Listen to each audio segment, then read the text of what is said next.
저랑 인연 있으신 원장님들도 계시고 해서 제가 조금 같이 쓰고 싶어서 어, 제 초대를 드렸고요. 저의 그 경제 멘토랑 노션 선생님입니다. 그래서 저분의 본캐가 그 은행 10년 넘으셨죠. 아, 근무, 네, 은행에서 현직 은행에서 근무하시는 전문가시고요. 이제 이제 제대로 자산 관리를 좀 해봐야겠다라는 생각이 드는 거예요. 이제 제가 40대 중반이 돼 가니까 노후가 슬슬 걱정되기 시작하더라고요. 근데, 어, 그 DNA를 물려주지 못해도 환경은 좀 설정해서 자녀에게도 경제 교육을 좀 했으면 좋겠고, 제 행동이 먼저 그 친구들한테 가지 않을까 싶어서 그 습관을 좀 만들었으면 좋겠는데, 항상 느끼는 거지만 연대의 힘이 있더라고요. 혼자 쓰는 것보다 같이 쓸 때 으쌰으쌰 하는 힘이 있어서, 할 거면 좀 제대로 하고, 제대로 교육을 좀 받아보고, 이런 관리도 좀 받아보면서 3개월은 써야 내 몸에 습관이 되는 것 같아요. 어떤 거든, 바인더든, 아니면 블로그를 쓰는 거든. 그래서 곰도 100일 쑥 마늘 먹고 사람이 되지 않았을까 싶거든요. 저의 경제 관념의 곰을 좀 사람으로 탈바꿈 시켜보고자 초빙을 했고요. 때마침 게릴라 특강이긴 하지만 저분은 준비되어 있어서 전에도 한번 좋은 특강 다른 데서 하시더라. 그래서 우리한테 해줘! 이래가지고 제가 끌고 왔고요. 오늘 한번 들어보시고 가- 저희가 실천할 수 있는 거리도 만들어서 이렇게 딱 가돌이를 해주신다고 해서 같이 해보셨으면 좋겠어요. 김다희 코치님이고요. 노션 데이터 전문가세요. 그래서 여러 가지 재주들이 되게 많으신 분이라 그리고 의욕도 넘치시고 젊은 피입니다. 수업, 본인 소개는 본인이 잘 하실 거니까 마이크 넘겨드리고 저는 조용히 같이 열심히 필기하면서 수강하도록 하겠습니다. 지금 메모지 필요하세요? 잠깐 시간 좀 드릴 테니까 뭐 후기 쓰시면 다시 강의안을 주시긴 하겠지만 쓰면서 듣는 게 되게 기억이 오래 남는 것 같아요. 그래서 빨리 필기고 준비하셨으면 좋겠어요. 시간 잠깐 주시고 그 사이에 다이코치님 자기소개하시고 오늘 흐름 얘기해 주시고 시작하시면 좋겠습니다. 넘겨드릴게요. 다이코치님. 네, 안녕하세요. 혹시 소리 들리실까요? 네.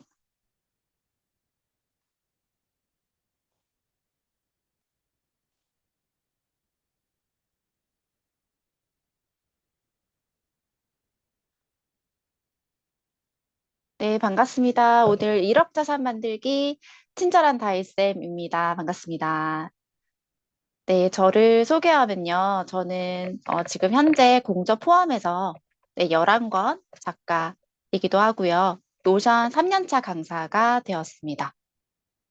그리고 머니 가계부 강의를 하고요. 그리고 시도 쓰고 시 낭송도 하고 AI 아티스트이기도 합니다. 근데 지금 이제 노션을 3년을 하다 보니까 저를 노션 강의할 때 가장 네 그리고 경력을 살린 가계부 강의를 할 때 빛난다라고 이야기를 해주셔서 효선 코치님이 이제 이 특강을 준비를 한번 해보라고 이야기를 해주신 찰나에 다른 곳에서 강의를 하게 됐어요. 그래서 이제 그 경험을 또 가지고 여기 네, 나오게 됐습니다. 얼마 전에 이제 강의를 했을 때 이제 강의 후기가 여기 이렇게 저는 이제 노션을 3년 정도 쓰고 보니까 모든 기록을 노션에다가 다 넣고 있거든요.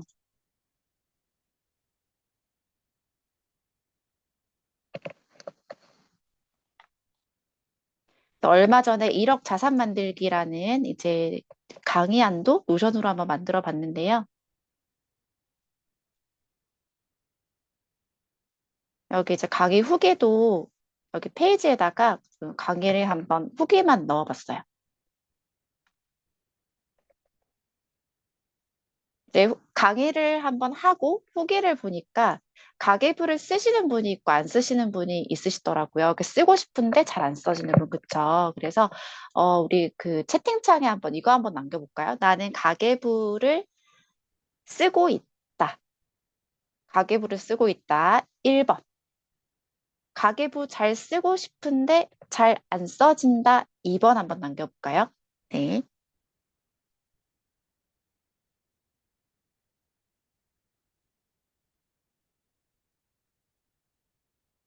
효선 코치님, 우리 이거 자동 기록되는 거죠?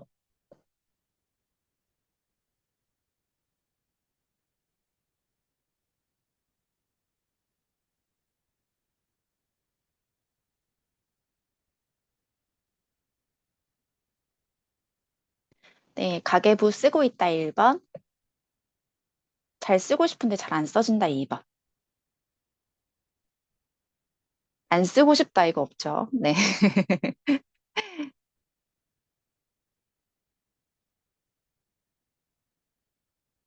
오늘 이제 강의 듣고 후기 이렇게 5줄 이상 써주시면 강의안과 녹화본 모두 드린다고 말씀드리고요.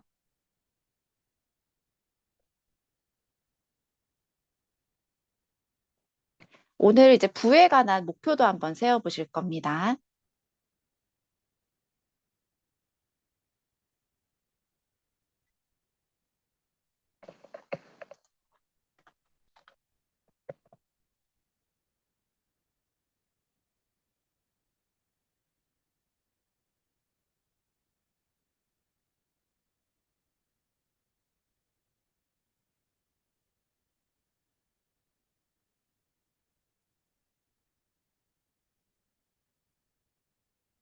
네, 이렇게 후기가 잠깐 있었고요.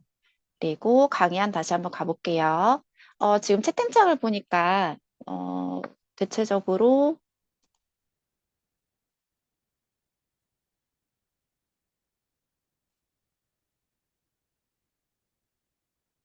2번이 많으시네요. 네, 절대적 압도적으로 2번이네요. 네. 네. 소영님 1번. 네. 네. 소영님 인터뷰 한번 해야 될 것 같아요. 네. 네. 압도적으로 2번인데, 소영님 혹시 가계부 얼마 정도 써보셨어요? 저는 오래 쓰고 있는데, 근데 앱으로 하고 있어요. 앱으로 쓰고 있어요. 어떤 앱 쓰세요? 아, 편한 가게 붙든가? 이름이 편한 갑자기 가계부? 편한 가계부. 네. 혹시 휴대폰 기종이 뭐예요? 아이폰이요. 아이폰. 아이폰은 편한 가계부. 네. 그리고 아이폰이 아닌 경우에는 똑똑 가계부도 괜찮아요. 아이폰 같은 경우에도 똑똑 가계부가 없거든요. 그래서, 어, 편한 가계부, 아이폰이신 분들은, 그리고 아닌 갤럭시인 경우에는 똑똑 가계부, 네, 이게 자동으로, 기록이 되거든요. 네, 참고하시면 됩니다. 자, 그러면 네, 전 본격적으로 시작하도록 하겠습니다. 자, 여기 수입이 있는데요.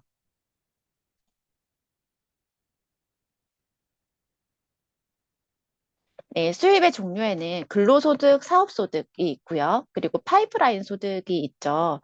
근로소득, 사업소득 같은 경우에 이제 현업에서 업무 능력을 업그레이드해서 몸값을 늘려야 될 거고요. 그리고 파이프라인 소득은 진짜 소득은 수입원은 여러 가지를 다양하게 파야 될 것 같아요. 임대소득, 배당금, 전자책, 인쇄수입, 네트워크도 모두 다 여기에 수입에 해당이 되죠. 우리는 어떤 수입원을 더 개발하고 능력을 업그레이드해서 또 이런 것을 이제 어떻게 또 어, 내가 원하는 목표를 채워나갈지 여기서 한 번 더 생각을 한번 해보시고요. 자산이 있고 순자산이 있어요. 자산은 뭐고 순자산은 뭘까요? 자산에서 부채를 빼면 순자산이다. 이건 또 무슨 말일까요? 그죠? 이거를 조금 쉽게 풀어보려고 제가 노션에 자료를 준비를 해봤습니다.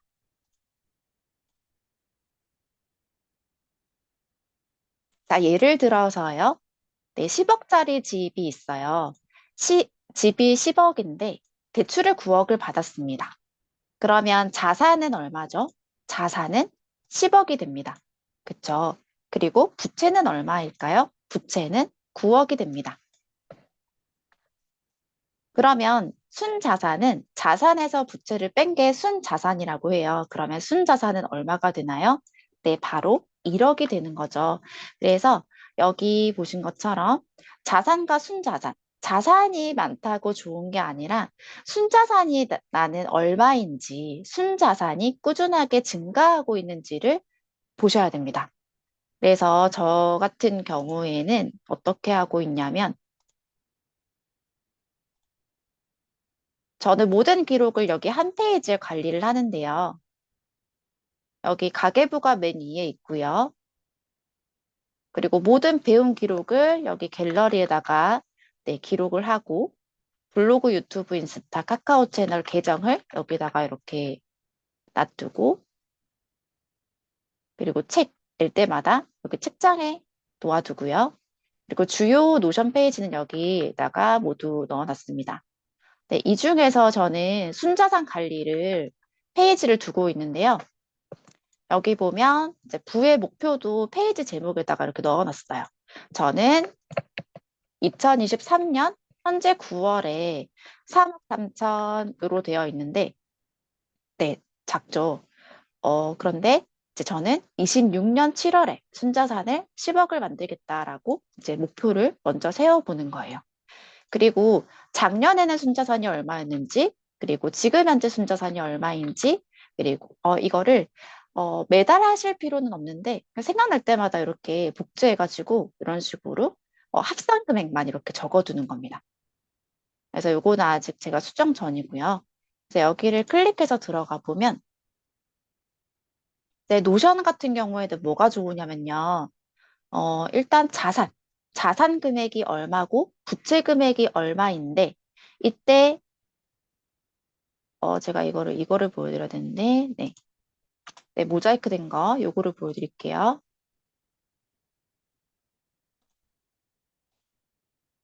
네, 자산이 얼마고 부채가 얼마고 그랬을 때 순자산은 자산 빼기 부채야라고 이제 이렇게 함수를 걸어둔 거예요.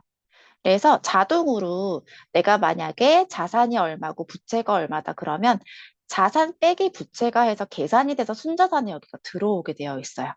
그래서 현재 순자산이 얼마인지 변동된 것만, 이 페이지를 복제해서 변동된 부분만, 금액만 수정하면 현재 순자산이 얼마인지를 알 수 있게 노션으로 표로 정리를 한 거예요. 그러면 자산의 종류에는 어떤 게 있을까요? 이렇게 연금형 형태도 있을 거고요.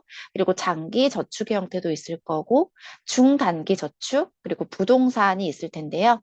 부동산의 자산은 이제 집값이겠죠. 그리고 부채는 전세금일 겁니다. 그래서 현재 집값의 부채, 전세금을 빼고 나면 얼마가 있는지, 저희 같은 경우는 내년 7월에 이제 이사를 갈 예정이에요. 전세로 살고 있고, 그리고 이제 전세금을 또 들여야 되고, 내줘야 되고, 그래서 이제 이사할 때 얼마의 돈을 가지고 어디로 갈 것인가를 이제 계획을 신랑이랑 같이 하고 있어요. 그런데 작년 같은 경우에는 저희가 어땠냐면, 작년에 이제 부동산이 하나가 뭐가 있었냐면요. 여기 볼게요. 네, 오르고 있는 자산이 있고요. 내리고 있는 자산이 있고, 오르지 않는 자산이 있습니다. 네, 여기 세 가지 용어가 나오죠. 혹시 우리 집은 어떤 집인지 한번 보세요. 네, 오르고 있는 자산, 내리고 있는 자산, 네, 오르지 않는 자산. 우리 책 읽는 거 좋아하시죠? 여기 계신 분들 책 좋아하시는 걸로 알고 있어요. 그죠? 맞아요. 진짜 이제 저는 좋아하는데 신랑이 책 읽는 걸 별로 안 좋아해요. 그래서 저는 한 번씩 이제 어디 여행 가거나 이제 놀러 갈 때, 신랑은 막 운전을 하고 저는 이제 거의 뒷좌석에서 거의 잡니다. 미안하잖아요. 그래서 책을 읽고 나서 그 부분을 신랑에게 한 번씩 이야기를 해주고 이렇게 하는데 그때 이제 신랑에게 해줬던 부분이 어떤 거였냐면 이거였어요. 그, 우리 집이 현재 오르지 않는 자산인데, 그런데 부채가 있는 거예요. 부채가 나가는 거예요. 저희가 되게 작은 집에서 큰 집으로 이제 이사를 가게 되었어요. 이사를 가고 싶었죠. 큰 집으로. 그래서 이제 오르지 않는 자산인데도 불구하고 부채를 내서 여기로 이동을 한 거예요. 이사를 했고, 그리고 이제 그런 책에서 어떤 내용이 있었냐면, 이런 자산을 뭐라고 했냐면, 썩은 자산이라고 이야기를 하더라고요. 그래서 신랑에게 그대로 이야기를 해줬죠. 우리 집 있잖아, 썩은 자산이래. 라고 이야기를 해줬어요. 그리고 같이 했던 말이 뭐였냐면, 우리 전세로 한번 가보자. 라고 이야기를 했습니다. 그랬더니 신랑이 처음에 전세 이야기를 들으니까 뭐라고 이야기를 하냐면, 야, 우리가 집이 없냐, 뭐가 없냐. 우리가 집이 있는데 왜 남의 집에 전세 들어가서 살아야 되냐, 이렇게 이야기를 하는 거예요. 그래서, 우리는 썩은 자산에 살고 있기 때문에 전세로 일단 들어가서 이렇게 해서 이제 이렇게 한번 해보자, 라고 부채를 한번 없애보자, 이렇게 이야기를 해봤어요. 그랬더니 신랑이 말을 들었더라고요. 그래서, 작년에 이사를 갔죠. 2년이 채 되지 않았기 때문에 6개월 뒤에 2년이 되는 시점이라 가지고 2년째 되는 시점에 이제 그 현재 집을 팔고 살고 있던 집을 팔고 전세로 들어갔어요. 근데 그 사이에 집값이 떨어진 거예요. 그래서 어, 일찍 이사를 갔기 때문에 금액이 얼마가 더 네, 굳을 수 있었죠. 모일 수 있었죠. 그래서 진짜 잘 됐다라고 생각을 하고 있고요. 근데 지금 현재 부분에 이거를 한 거 점검을 해보시는 거예요.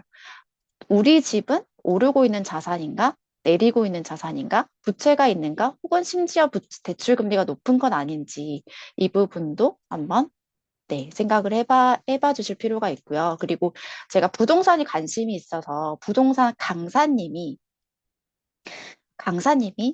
아예 그냥 내 집도 아니고요. 그리고 그다음에 전세도 아니고 뭐였냐면 월세에 살고 계신 거예요. 월세. 저는 진짜 이해가 안 갔거든요. 왜 월세에 살고 계실까라고 생각을 했는데, 금리가 지금 너무 많이 오르고 있잖아요. 금리가 너무 오르고 집값이 확 떨어질 때 월세로 살다가 진짜 집값 진짜 저렴할 때 이제 구매도 가능하겠죠. 그리고 그 돈으로 또 재투자를 계속 하시더라고요. 그래서 이런 부분들을 이제 책으로 계속 보고 있고 또 경험을 하면서 많이 네, 좀 간접 경험을 했던 것 같아요. 직접 경험이랑. 그래서 이런 부분을 한번 네, 들고 와봤습니다. 돈의 이력서인데요. 투자 경험은 지금 앞에 보면 내 순자산이 돈의 이력서라면 투자 경험도 돈의 이력서다. 저희 같은 경우에 신랑이 주식을 하다가 네, 1,000만 원 넘게 조금 손실을 보게 됐어요. 그래서 저희 신랑 같은 경우에는 두 손 두 발을 다 들고 나는 주식 안 한다라고 선언을 했습니다. 어, 저 같은 경우에는 공부만 하다가 주식을 못한 경우예요. 그래서 작년부터 이제 그 토스 모으기로 꾸준하게 조금씩 모아서 현재 이제 플러스 100만 원, 네, 이렇게 하고 있고요. 그래서 한 소액으로 한 400만 원 정도 이렇게 해서 주식을 하고 있습니다. 네, 이런 투자는요, 이렇게 이야기를 해요. 5천만 원에 손실했든 2천만 원에 손실했든 이거는 투자 경험이 중요하다. 그래서 내가 무엇 때문에 이렇게 손실을 보았는지 피드백을 한 다음에 그걸 고치고 반영하고 하면 내가 이거를 또 뛰어넘을 수 있는 거죠. 그래서 이런 것들이 투자 경험이 중요하고요. 어, 여기 보면 이제 제가 30살에 결혼하기 위해서 신랑이랑 같이 함께 1억을 모았어요. 안 쓰고 안 다니고 진짜 아끼고 아껴서 번 돈을 1억을 가지고 결혼을 했어요. 근데 결혼 비용 나가고 신혼기 가구랑 TV랑 다 장만했는데 그때 그 신혼 가구 없죠? TV 고장 났죠? 네, 결혼 비용. 네. 그러니까 1억에서 1억을 모았는데 가구랑 다 쓰고 보니까 8천만 원 되죠. 그때 샀던 것들은 다 무용지물이고 네, 그런 것도 다 한때였죠. 근데 무지가 돈을 갉아먹더라고요. 뭐였냐면 신혼 첫 집에 헌집을 너무 가기 싫은 거예요. 기찻길 옆이었지만 아무렴 어때. 어른들 주변에 말씀이 하나도 귀에 안 들어오는 거예요. 그런데 그러고 나서 8년이 지났어요. 어, 여기 이제 그 어느 순간에 보니까 저희가 오르지 않는 자산에서 대출 원금과 대출 이자를 아까 그 대출 이자가 썩은 자산에 살고 있다고 이야기를 했잖아요. 신랑이랑 심각하게 고민을 했던 게 가계부를 쓰고 보니까 우리가 한 달에 원금하고 이자하고 합쳐서 105만 원을 이렇게 내고 있는데 막 집값이 오르는 것도 아니에요. 그래서 이거는 조금 문제가 있지 않느냐라고 이제 신랑이랑 상의를 했던 거죠. 그리고 평수가 넓으니까 넓은 집이 좋아서 왔잖아요. 넓은 집이 좋으니까 청소가 버거워서 결국에는 사람을 쓰게 되더라고요. 그리고 불필요한 지출을 이제 가계부를 쓰면서 불필요한 지출을 줄이기 시작했어요. 그리고 나서 돈이 모이기 시작했습니다. 사실은 이사하고 나서 크게 돈이 조금 모였던 것 같아요. 그래서 이제 이 부분 여기까지 저의 경험을 이야기를 드렸고요. 네, 지출 줄이기입니다. 이 부분 아직 조금 덜 봤다, 그죠? 이 부분.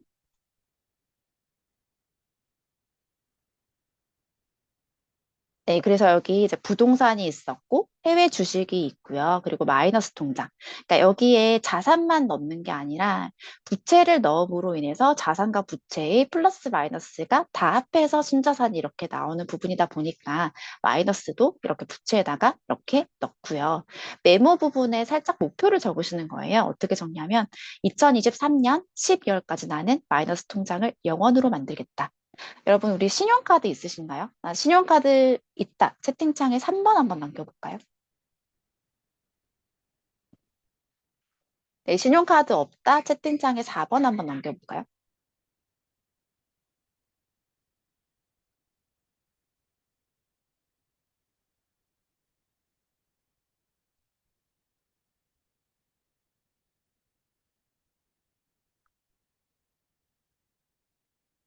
네, 지금, 네, 신용카드가 없다. 4번 남겨주시면 되고, 네, 지금 다 신용카드가 있으신 것 같아요. 그죠? 제가 2022년 7월에 신용카드를 없애야 되겠다라고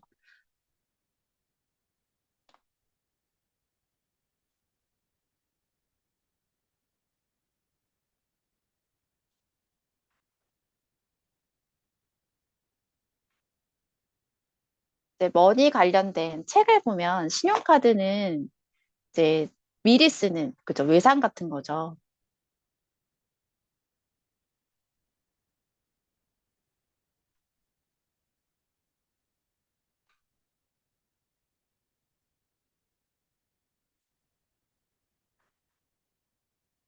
제가 우선순위 챌린지를 운영을 하고 있는데 꾸준하게 언제부터 쓰기 시작했냐면 2022년 7월부터 꾸준하게 쓰기 시작했어요. 그래서 2022년 8월, 7월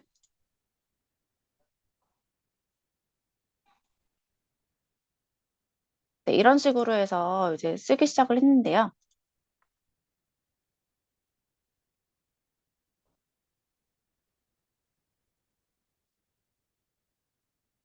그때 막 가계부 뭐 쓰고 이제 이런 것들을 적었던 것 같아요. 이제 여기에 보니까 이제 카드를 해지해야겠다라고 이렇게 적혀져 있더라고요. 그래서 이제 그거를 실천을 하고 있고요. 그래서 이제 가계부를 쓸 때 어떻게 하냐면, 어, 이제 가계부가 고정 지출이 있고 비고정 지출이 있잖아요.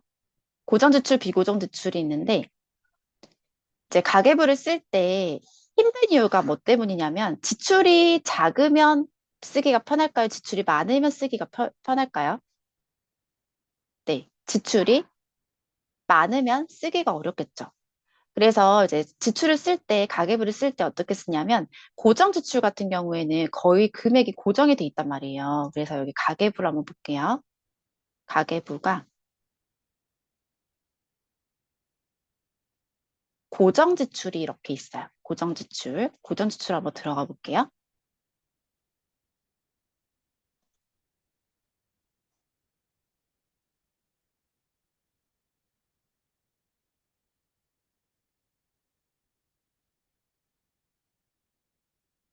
네, 고정 지출에 들어가 보면, 여기에 지금 신랑 용돈이랑 취미랑 주유비가 총 한 달에 70만 원으로 책정을 해서 자동이체로 14만 원씩 5번.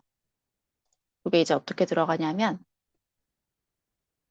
네, 매주 월요일 7만 원 용돈 송금을 했었거든요. 근데 그렇게 안 하고 수동으로 이체를 하니까 너무 힘들더라고요. 그래서 1일, 7일, 14일, 21일, 28일 이렇게 해서 딱 5번 자동 이체를 걸어놔요. 그러면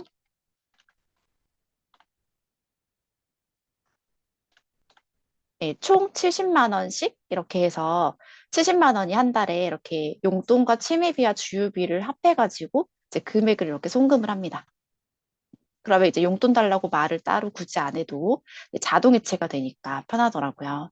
그리고 개인연금, 학자금 보험 이런 식으로 해서 쭉 고정 지출이 이렇게 들어가져 있고요. 그리고 노션은 좋은 게 금액이 자동 정렬이 되어 있어요. 자동 정렬이 되어 있고 그리고 여기 보면 ABC라고 되어 있죠. ABC라고 되어 있는데 이 부분이 이제 나오는 게 여기서 나와요. ABC 머니 피드백이에요. A는 뭐냐면 투자 개념입니다. 투자. 그러니까 내가 쓴 금액에 비해서 훨씬 더 많은 가치를 일으키는 것을 투자라고 이렇게 A라고 보고요. 그리고 내 돈과 그 가치가 동일할 땐 지출이라고 봅니다. 어쩔 수 없는 지출이죠. 그리고 C는 내가 얼마의 돈을 냈지만 그 가치를 못할 때 낭비라고 합니다. 그래서 C라고 두는 겁니다. 저는 고정 지출에 어떻게 두냐면 C를 확실하게 기록을 해줘요. 나는 지금 그러니까 예전에 1년 전에 저 같은 경우에는 대출이자가 C였어요. 왜냐하면 대출이자가 너무 많이 나가서요. 그런데 현재는 뭐냐면 제가 저도 그렇고 신랑도 그렇고 신랑은 이제 목 디스크도 있고 하다 보니까 항상 어깨가 아파요. 목 어깨가 아파요. 그리고 저 같은 경우에도 이제 뭐 등, 허리, 막 목 어깨 계속 앉아 있고 사무직이고 하다 보니까 이런 부분들이 허리랑 등 쪽이 아프고 그 목 어깨가 이렇게 막 아프고 하니까 계속 교정원에 가게 되고 마사지 샵을 가게 되니까 이게 한 4개월에 500만 원 가까이 나갔더라고요. 가계부를 써보면 그 지출이 얼마인지 나오는 거죠. 그래서 현재는 제가 지금 C로 두고 계속 이제 어떻게 가고 있냐면 도테라 오일을 알게 되어서 마사지를 지금 매일 해주고 있어요. 신랑에게. 그래서 저희 목표는 교정원은 이제 4개월, 5개월 가까이 지금 하면서 이제 마지막 날을 하고 있고요. 이제 끝나고 나면 사실 돌아온다고 하잖아요. 그래서 그 돌아가지 않게 바른 자세를 유지하고 집에서 할 수 있는 운동을 하면서 그리고 마사지 샵에 가지 않게 이제 오일을 마사지를 신랑에게 거의 매일 아침 저녁으로 해주고 있습니다. 아이에게도 마찬가지고 저는 셀프로 제가 하고요. 신랑이 안 해주더라고요. 그래서 그래서 이거를 나도 건강해지고, 그리고 우리 가족의 건강도 지킨다라는 생각으로 이걸 더 열심히 아로마 공부를 하면서 이렇게 조금 네, 하고 있습니다. 근데 가계부를 써보니까 이 돈이 너무 아까운 거예요. 그쵸? 네, 그래서 이런 것들을 가계부가요, 진짜 머니 피드백이 되거든요. 내가 쓰고 있는 돈을 어떻게 쓰고 있는지, 이게 낭비는 아닌지 점검하게 돼요. 네, 그렇게 한번 가계부를 써보자고요. 그래서 저는 이렇게 쭉 하고 있는데 어떤 책을 보니까 이런 책이 있더라고요. 어떤 책이 있냐면 절판된 책인데요.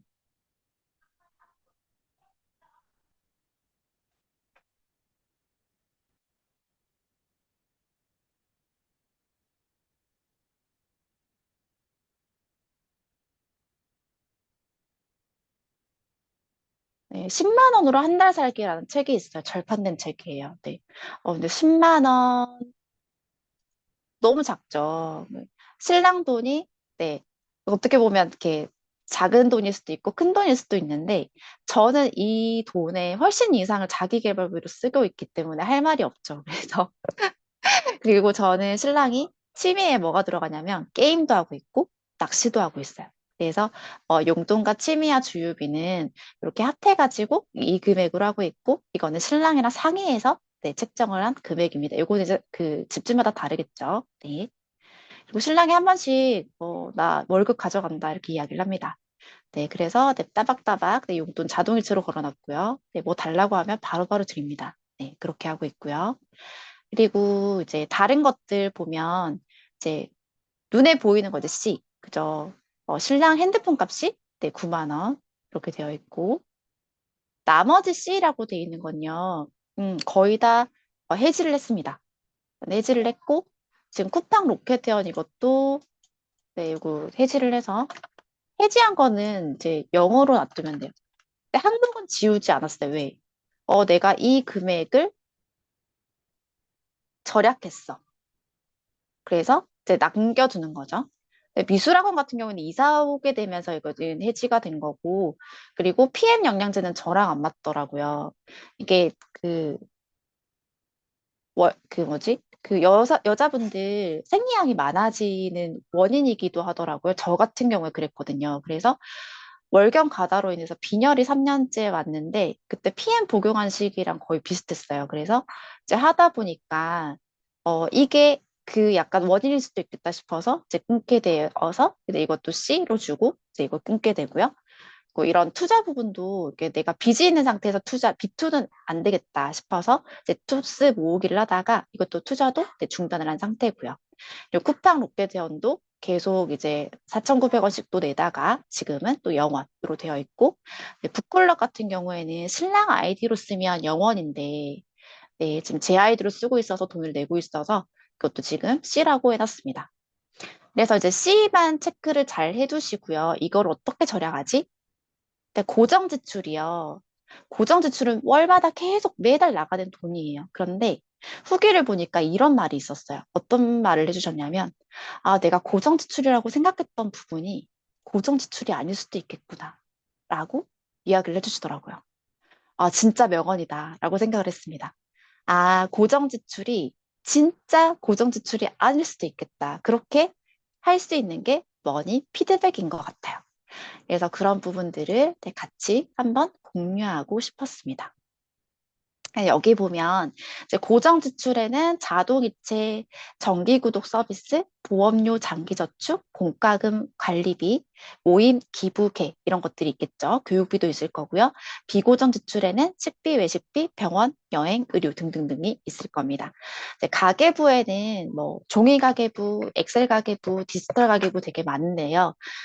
종이 가계부도 괜찮아요. 저는 어디에다가 쓰냐면 사실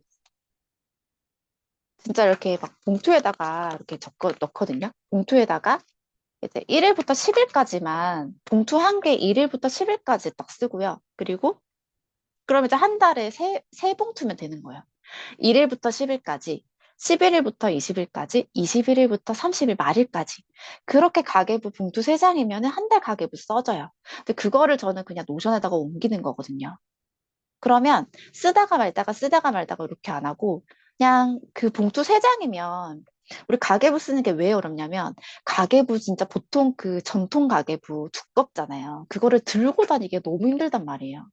그러면 뭐 들고 못 다니니까 이제 조금 힘들어서 이제 그런 잘 못 쓰는 부분도 있는데 저 같은 경우에는 뭐 직장을 가든 뭐 어딜 가든 여행을 가든 그냥 봉투 3개 딱 들고 일주일에는 봉투 한 장이면 됩니다. 봉투 한 장, 2장, 3장 이렇게 접어서 이렇게 부표를 만들잖아요. 가볍잖아요. 그래서 그냥 들고 다니면서 적는 거죠. 기록하는 거죠. 네, 그래서 이런 가계부 쓰는 거에 대한 부담감을 조금 줄이면 좋을 것 같아요. 네, 그래서 이렇게 지출기로 이렇게 한번 나눠봤고요. 부를 위한 공부인데요. 부자는 3대를 못 간다고 한다. 네, 우리 저기 소영님 안녕하세요. 네, 소영님 혹시 네, 여기 한번 읽어주실 수 있으시겠어요? 부를 위한 공부? 네, 여기 한 번만 보이시면. 네. 네. 부자는 3대를 못 간다고 한다. 재산은 물려받아도 부모의 인적 네트워크, 부의 그릇, 돈을 다루는 기술을 다루지 못하면 결국 그 돈은 나를 떠나기 때문이다. 나와 가족의 미래를 위해 시간을 투자하고 돈 공부를 해야 한다.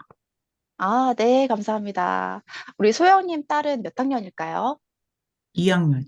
2학년이에요? 얼마나 부자가 되려고 또 이런 부에 대한 강의를 네, 벌써부터 너무 멋집니다. 네, 네, 너무 좋아요. 너무, 네, 똘똘하게 생겼다. 네, 감사합니다. 네, 그래서 준비를 했습니다. 북토킹인데요.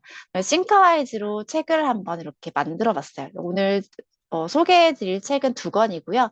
빚부터 갚아라라는 책이 있고요. 그리고 10만 원으로 한 달 살기라는 책이 있어요. 네, 10만 원으로 한 달 살기라는 책은 프롤로그에 책 서두에 이렇게 나와요. 왜 내가 10만 원으로 이렇게 책정을 했냐. 일부러 그런 게 아니라 어쩔 수가 없었다. 10만 원 아줌마가 되기까지 이제 그런 이야기가 나옵니다. 뭐냐면 맞벌이를 하다가 외벌이를 하게 됐더니 진짜 저녁을 같이 먹을 수 있는 상황이 안 되는 거예요. 신혼인데도 불구하고. 저 하루에 한 끼조차도 제대로 밥도 못 먹게 되니 차라리 그냥 일을 그만둬라. 이렇게 해가지고 맞벌이를 하다가 외벌이가 됩니다. 그래서 이제, 근데 이분은 진짜 대단하죠. 선적금. 적금 금액을 먼저 빼놓고 지출 금액을 하다 보니 남는 돈이 10만 원이었어요. 그래서 10만 원으로 생활을 하셨대요. 그래서 이제 책 제목이 10만 원으로 한 달 살기라고 이제 책을 낸 거예요. 짠돌이 카페라고 다음에 이렇게 카페가 이렇게 되게 오래된 카페가 있어요.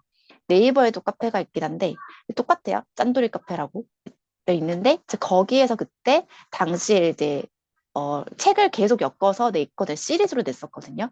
지금은 절판책이지만 이런 책이 있었어요. 근데 여기 보면 이제 주방의 지혜라고 이제 이런 전략 비법 같은 게 되게 많아요. 그래서 오늘 후기 써주신 분들은 제가 이 책을 저도 막 북스캔기 이렇게 사서 이렇게 준비를 하려고 하는데 그 전에 먼저 내가 책을 한 권을 한번 다 읽고 정리를 해야 되겠다라고 생각을 하고 이제 다 본 거예요.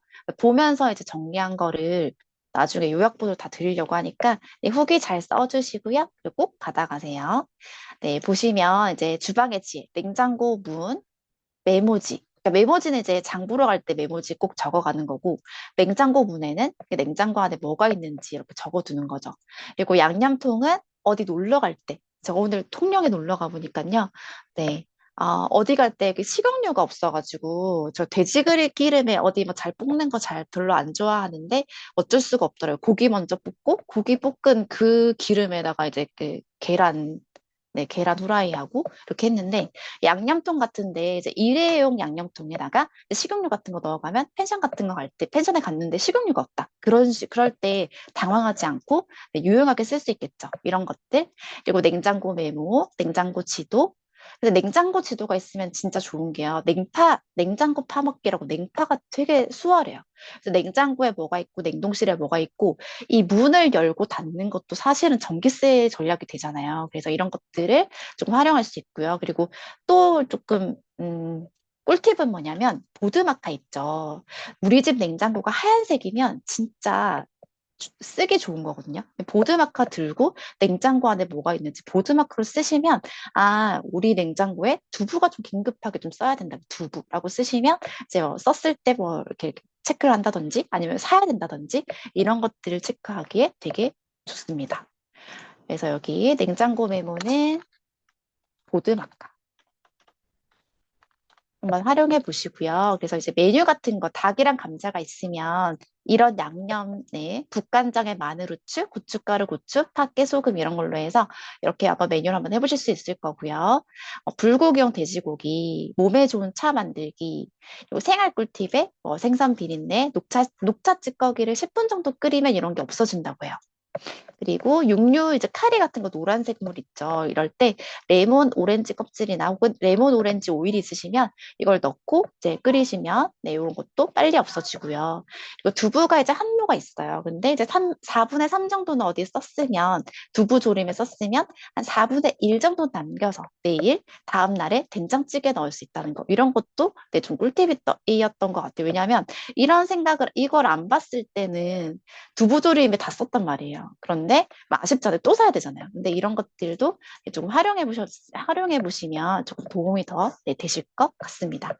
네, 될지 안 될지 모르겠지만 네, 되셨으면 좋겠습니다. 그리고 저는 집 근처에 마트는 없는데요. 집 근처에 식육점이 있어요. 근데 되게 좋아요. 되게 크고 신선하거든요. 근데 되게 싸기도 싼데 폐장 시간이 되면은 스티커를 막 붙여요. 10% 20% 추가 할인 스티커를.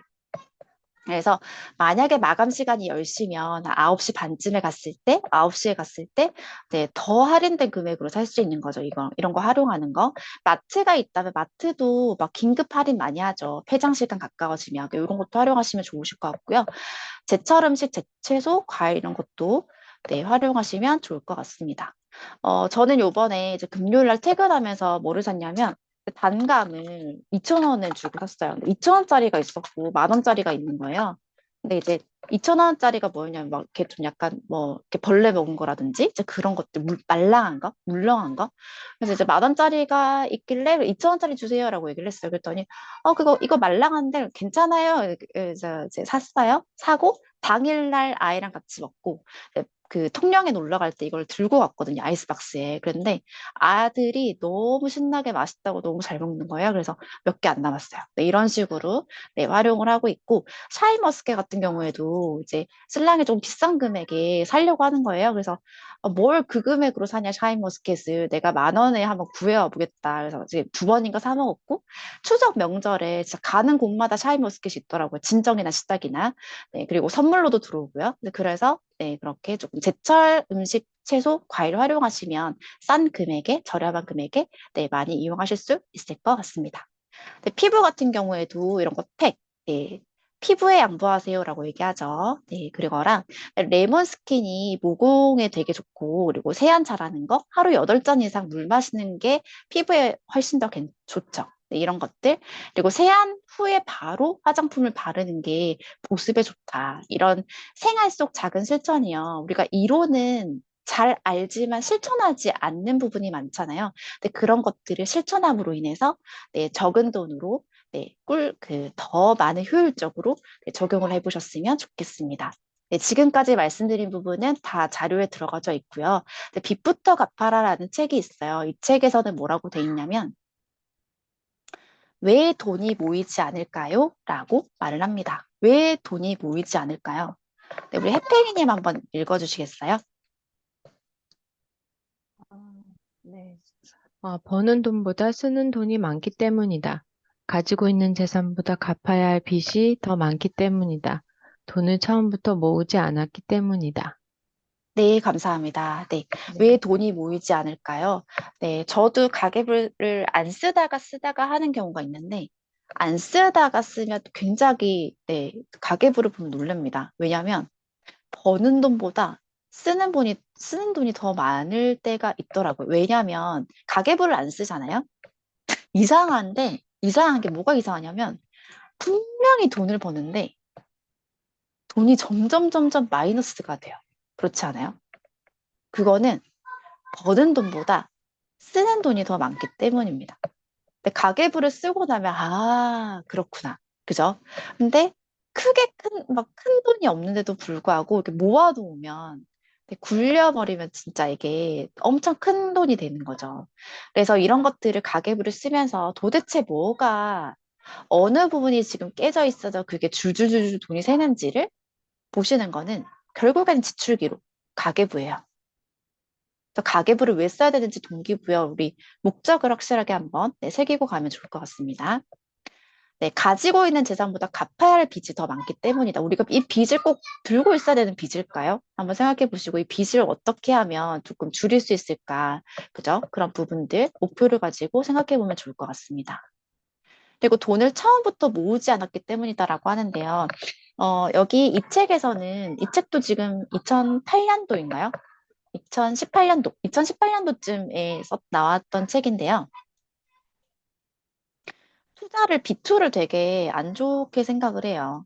돈을 처음부터 모으지 않고, 신용카드, 돈이 없는 상태에서 이제 쓰고 보는 거. 그리고 그 투자할 때도 돈을 빌려가지고 투자하는 거. 근데 돈을 빌려서 투자했다가 손실 나면 어떡해요? 네, 더 마이너스죠. 그죠? 그래서 돈을 처음부터 모으지 않았기 때문이다.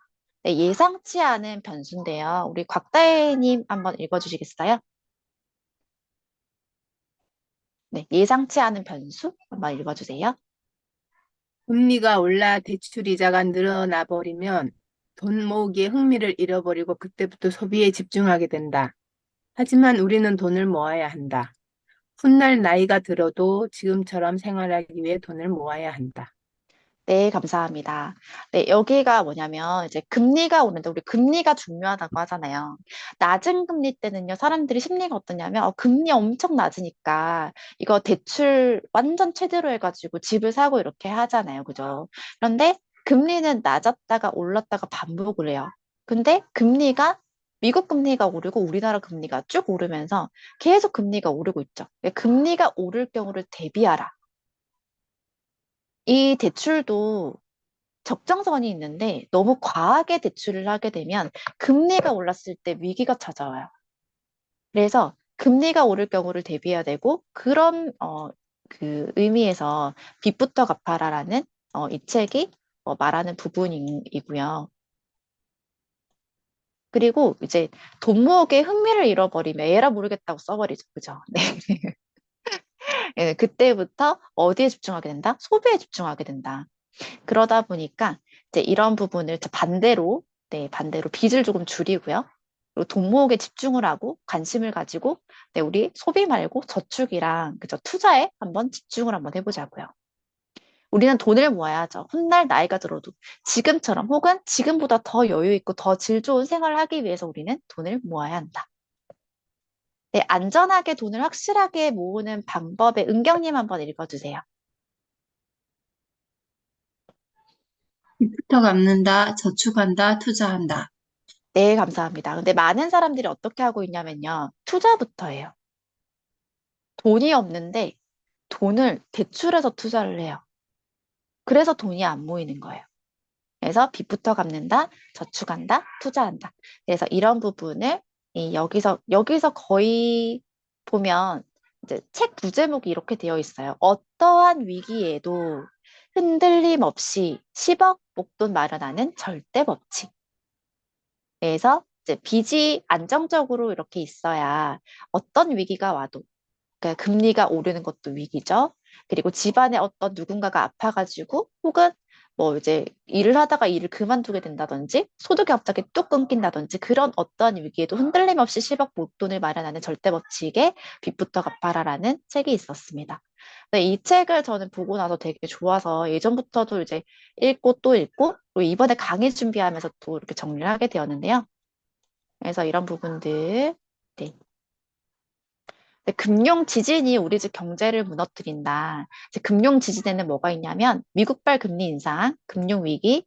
지금 IMF보다 더 심각하다. 혹시 그 위니아 혹시 부도난 이야기 들으셨어요? 저게 금융 위기가 이번에 되게 심각하고 그 한국 인구 절벽 침체기 집값 폭락도 금융 지진이 될 수 있겠죠. 그래서 이런 부분들 그 금융 좀비 한번 점검해 보세요. 소득보다 더 많은 지출을 하는 사람. 네, 저도 사실 네, 지출이 많습니다. 네. 그래서 항상 네, 절제합니다. 절제하고 이번에 안 사고 다음에 사는 건 어떨까? 네, 항상 이제 그렇게 해서 네, 조금 이제 가계부를 이번 달에는 소득이 많으니까 이건 다음 달, 그럼 다음 달에 지출해야지 이런 부분들 네, 조정할 수 있겠죠. 미루다 보면 이게 필요가 없을 수도 있거든요. 그런데 지금 이제 이런 부분들을 네, 이렇게 할 수 있고요. 그리고 경제 상태가 쓰러져 가는데도 과소비, 중독 소비, 과시용 소비를 하는 사람들을 네, 금융 좀비라고 합니다. 철저하게 자기 소득 범위 내에서 지출을 하는 게 필요하고요. 그러다 보니까 신용카드보다는 체크카드를 권유합니다. 그리고 이런 부분이 저는 좋았던 것 같아요. 이제 계획을 하고 떠났다면 100만 원에 다녀왔을 여행을 네, 이제 즉흥적으로 가다 보면 130만 원, 200만 원에 다녀올 수 있다. 네, 이게 이런 게 있고요. 그래서 이런 부분은 제가 후기 자료로 드릴 거니까 이 정도까지 하고 다시 네, 목표 나누기로 한번 해볼게요. 목표 나누기. 자, 나는 부의 목표. 저는 2020 몇 년이죠? 네, 순자산에 2026년 7월에 순자산 10억을 만들겠다라고 이제 목표를 가졌습니다. 네, 그래서 여기다가 한번 적어볼까요?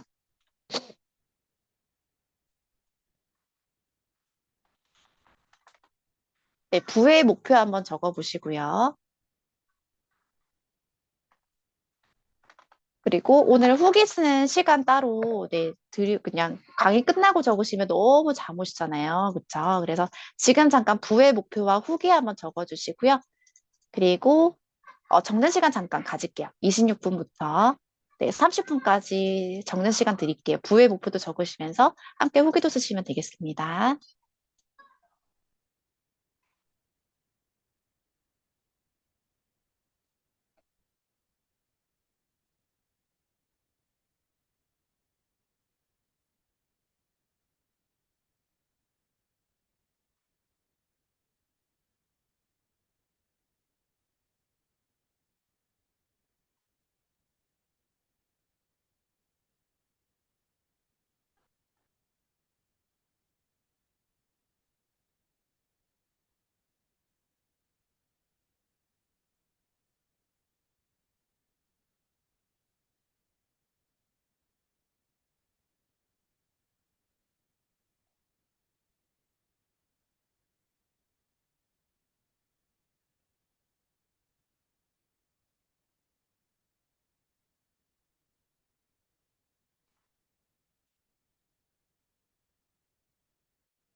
네, 후기 써주시고 여기 채널톡 친절한 다이쌤 링크 준 채팅방에 드렸고요. 네, 소속해 있는 채팅방이 있으실 거예요. 채팅방이랑 그리고 채널톡에 두 군데다가 여기 보내주시면 후기 선물 드릴게요. 네, 지금 잠깐 쓰는 시간 가질게요.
네, 지금 29분인데요. 쓰시면서 들으시면 될 것 같아요. 네, 네, 후기랑 이렇게 5줄 이상 네, 써주시고 채팅방이랑 채널톡에 보내주시면 되고요.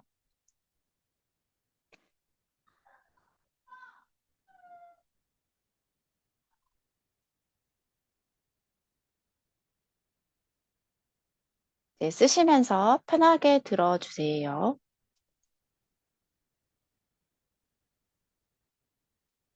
자, 저는 이제 가계부를 예를 들어서 이제 엑셀로 쓰시는 분도 계실 거고요. 엑셀이 편하겠죠, 그죠? 그럼 저는 한번 적어볼게요. 10월 2일까지는 적혀져 있어가지고 10월 4일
자, 지금 후기를 거의 다 쓰셨죠? 후기 쓰신 분들은 여기 채널톡에 보내주시면 되고요. 속해 있는 채팅방에 이렇게 적어주시면 되고요. 그리고 저는 그 사이에 이제 10월 가계부를 이렇게 써봤어요. 날짜, 내역, 금액 이렇게 이제 적어봤고요. 저는 이거를 복사를 해서 날짜랑 내역이랑 금액을 그대로 복사해서 가계부에다가 노션 가계부에 복사 붙여넣기를 하면 그대로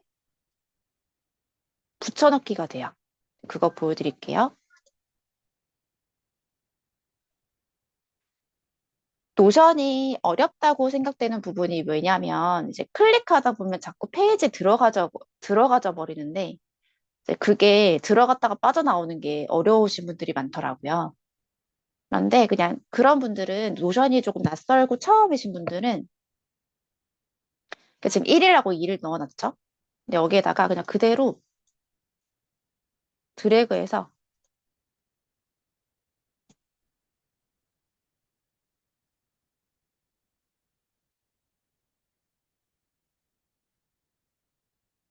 컨트롤 C, 컨트롤 V만 하면 이렇게 내역에 쭉 들어가죠. 그죠?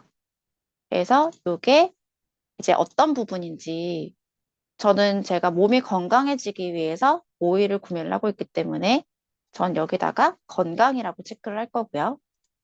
그리고 이게 이제 금액이 비싸도 이 값어치를 못하면 제가 C를 줄 텐데 저는 건강하기 위해서 이걸 구매한 거라 저는 이걸 C를 주지 않을 거고요. 근데 내가 이걸 만약에 몇 달이 지나서 활용을 못하고 있다 그러면 저는 바로 C를 주겠죠. 그리고 이걸 활용하기 위해서 노력하겠죠. 이런 식으로 활용을 합니다.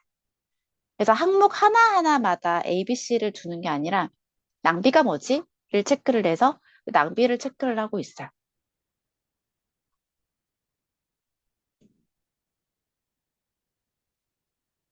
이번에 이제 여행을 가보니까 카트가 없으니까 너무 힘든 거예요. 짐 들고 나르는데 막 지치더라고요. 그래서 카트를 4만 원 주고 구매를 했는데 근데 이번에 통영 갔다 오고 나서 와, 역시 최고다. 네, 카트 4만 원인데요. 짐을 막 3개 막 이렇게 아이스박스 큰 거 하나 그리고 여행 가방 하나 그리고 작은 아이스박스 3개 다 실어도 네, 저랑 아이랑 뭐 밀어도 이게 힘이 전혀 안 들더라고요. 그래서 카트 구매했는데 되게 좋았어요. 그래서 이런 것들, 그리고 두피 측정 기계인데요. 제가 탈모가 있어가지고 항상 어떻게 하냐면 이렇게 해요. 이런 식으로 해가지고 사진을 셀프로 찍어서 막 확인하고 이렇게 하는데 그 사촌 언니가 보더니 야, 이제 그렇게 찍지 말고 수라나 다이야. 이거 두피 측정 기계 이번에 세럼하고 나와가지고 99,000원이면 돼. 라고 이야기를 해줘서 이번에 구매를 하게 되었습니다. 뭐 과학적으로 측정하기 위해서. 네, 그래서 이런 식으로 네, 노션 가계부에 10월 1일부터 6일까지 이렇게 해봤고요. 제가 지금 이제 마지막으로 40분에 마칠 건데요. 네, 40분에 마치고 3분 남았죠? 네, 집중 조금만 더 해주세요. 네, 여기에다가 어떻게 하냐면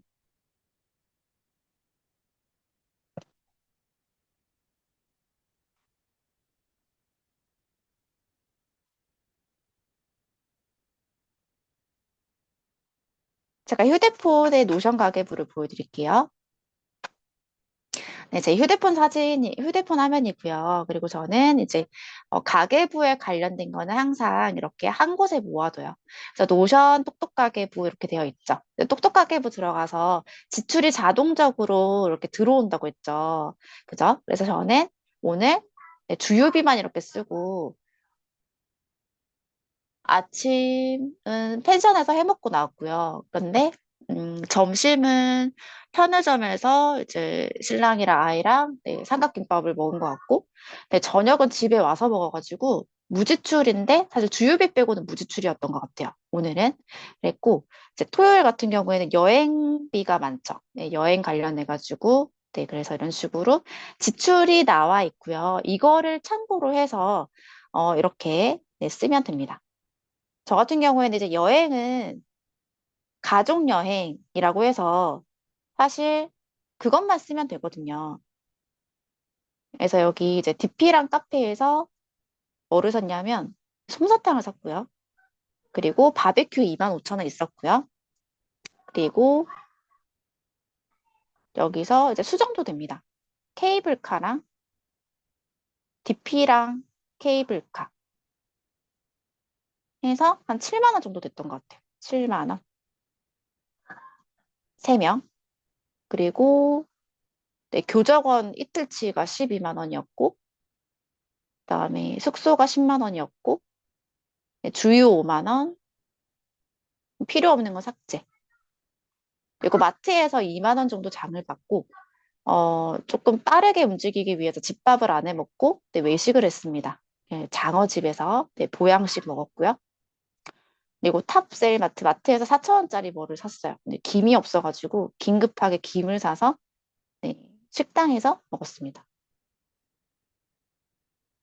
자, 그러면 이제 요렇게 42만 원 이렇게 나오죠. 네, 정리를 그냥 앱으로 자동으로 이렇게 지출이 산출이 되거든요. 근데 이거를 들고 어디로 가냐면 노션으로 갑니다. 노션으로 가서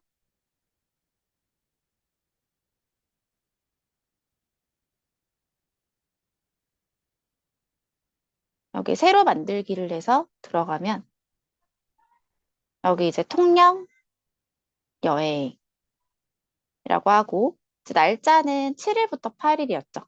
7일부터 8일까지 해서 이제 캡처한 이미지를 여기다가 넣어줘요.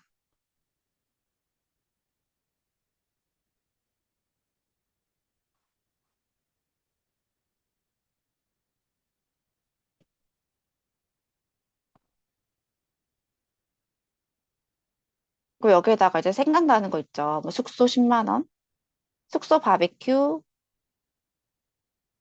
12만 5천 원, 주유. 네, 오늘 것까지 7만 원이었죠. 7만 원.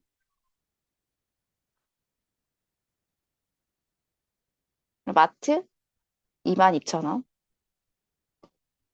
그리고 뭐 케이블카, DP랑 7만 원. 이렇게 하면 얼마인가요?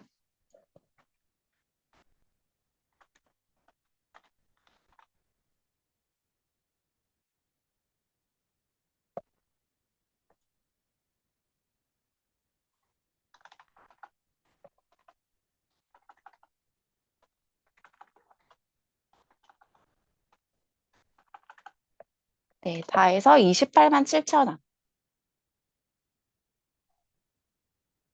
이런 식으로 이제 가계부를 이렇게 저는 항목을 되게 간단하게 적어요. 통영여행 28만 7천 원. 근데 만약에 이제 더 비용이 있다라고 하면 추가해서 이렇게 넣으면 되는 거고요. 그리고 여기다가 이제 통영에서 갔을 때 좋았던 사진들 있죠. 이상한 사진을 네.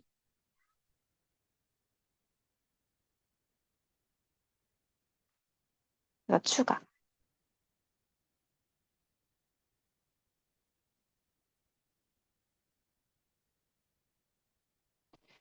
네, 이렇게 노션 가계부에다가 이제 종합 내역을 적고 이미지 같은 것도 이렇게 넣으시면 활용하실 수가 있습니다.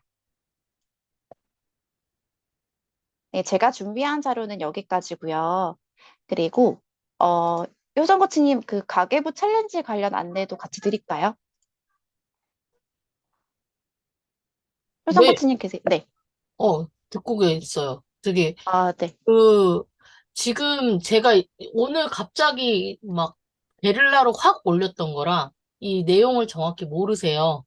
근데 제 생각에는 그렇죠. 그러니까 지금 다이코치님을 제가 몇 년 이상 가계부를 쓰고 있는 거를 봤거든요. 근데 한번 꾸준히 쓰는 게 쉽지가 않아요.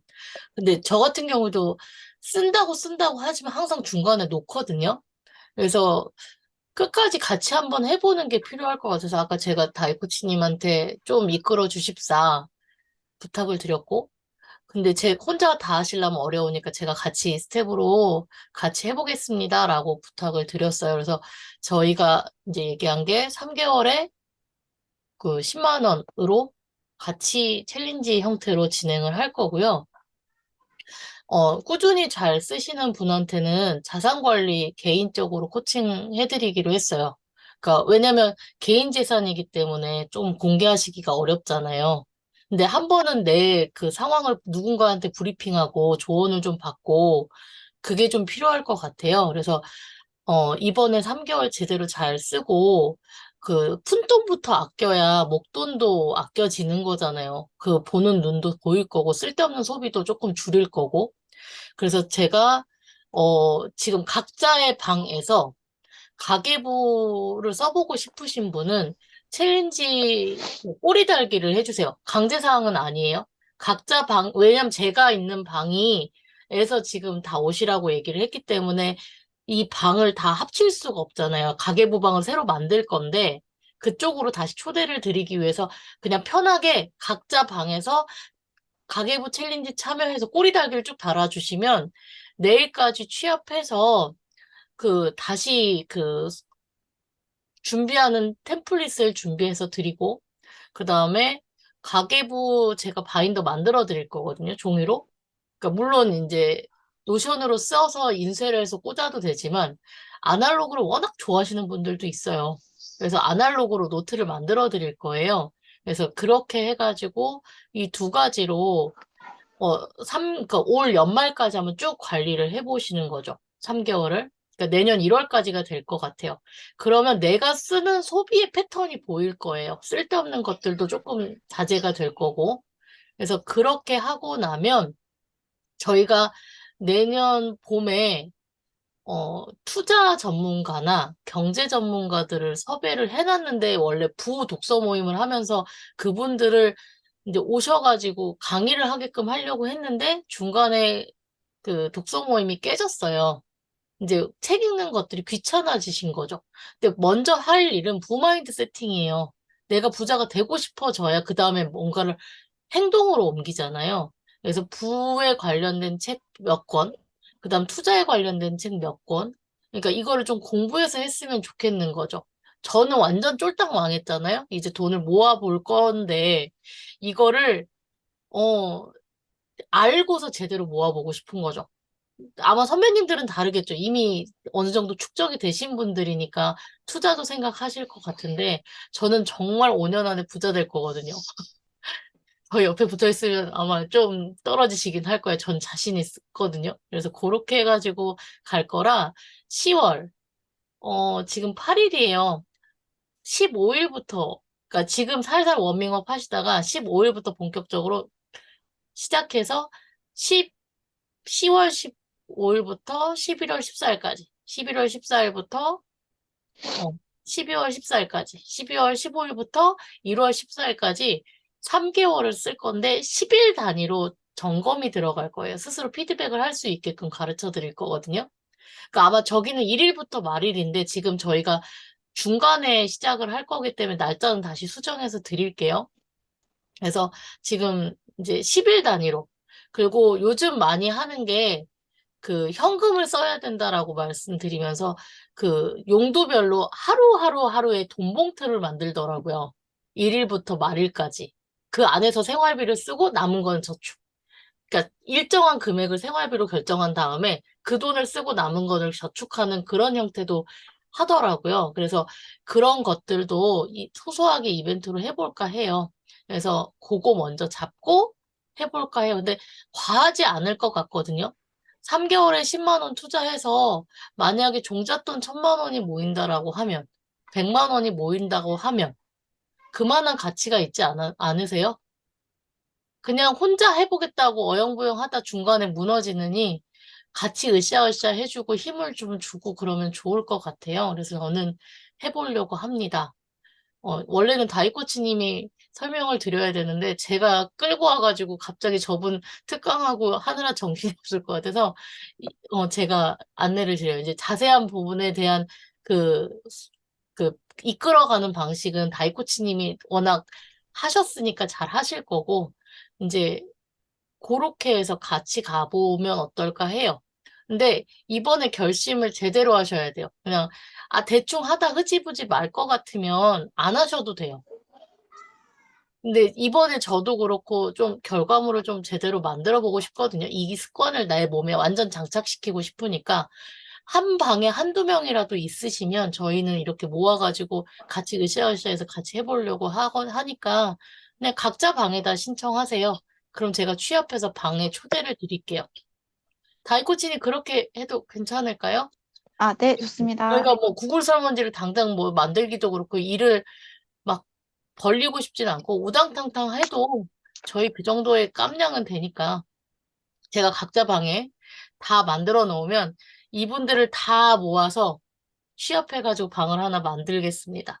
그래서 다이코치님한테 다시 그 데이터를 드릴 테니 그 부분 그때 이제 정리하고 그냥 하고 싶으신 분들 그냥 나 아무것도 안 해도 되니까 단돈, 뭐, 내 쌈짓돈으로 100만 원이라도 좀 챙겨보실 분들, 나를 위해서 쓰고 싶으신 뭔가를 하나 구축해보고 싶으신 분들은 신청 주셨으면 좋겠습니다. 음, 뭔가를 짰으면 참 좋겠는데, 뭔가를 짜보질 못해서. 근데 아마 저를 지켜보신 분들은 우당탕탕 해도 뭔가의 결과물을 만들어내는 그 효용성이 참 좋은 아이라는 걸 알고 계실 거예요. 그러니까 같이 해보셨으면 좋겠습니다. 부탁드려요. 아니, 저기 구글 설문지 뭐 이름 이렇게 해요? 만들어도 돼요? 그러니까 그거는 그 방에서 뿌려주세요. 일단은 아, 네, 지금은 알겠습니다. 그냥 가볍게 결심해서 나 할래요의 신청만 받을게요. 그래서 내일까지 음, 주시면 내일 놀잖아요. 내일 제가 다 취합해가지고 방을 만들기가 한가하니까 좀 해볼만 할 것 같거든요. 그러니까 그때 설문지 다시 돌리면 되니까 다이코치님 시간 여유 가지시고 충분히 물어보시고 체크해야 되는 내용 점검하셔서 구글 설문지 제대로 잘 만드시고요.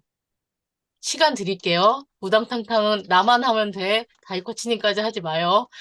그거는 잘 만드셔서 내일 주시고 저는 그냥 각자 꼬리 달기 한 걸로 방을 모아드리는 것까지는 제가 해드릴게요. 그래서 잘 관리해 주실 겁니다. 아마 전자책 같이 쓰신 분들 아실 거예요. 저분 책 낼 때까지 붙들고서 안 놔줘가지고 결국 다 책 냈거든요. 저희 이번에 챌린지한 나만 빼고 다 만들었어요. 저만 중간에 기계를 바꿨거든요. 근데 그 돈이 안 아깝게 정말 잘 뽑아주시고 섬겨주시고 하시는 분이라 그건 제가 보증하니, 어, 그냥 한번 으쌰으쌰 해봐요.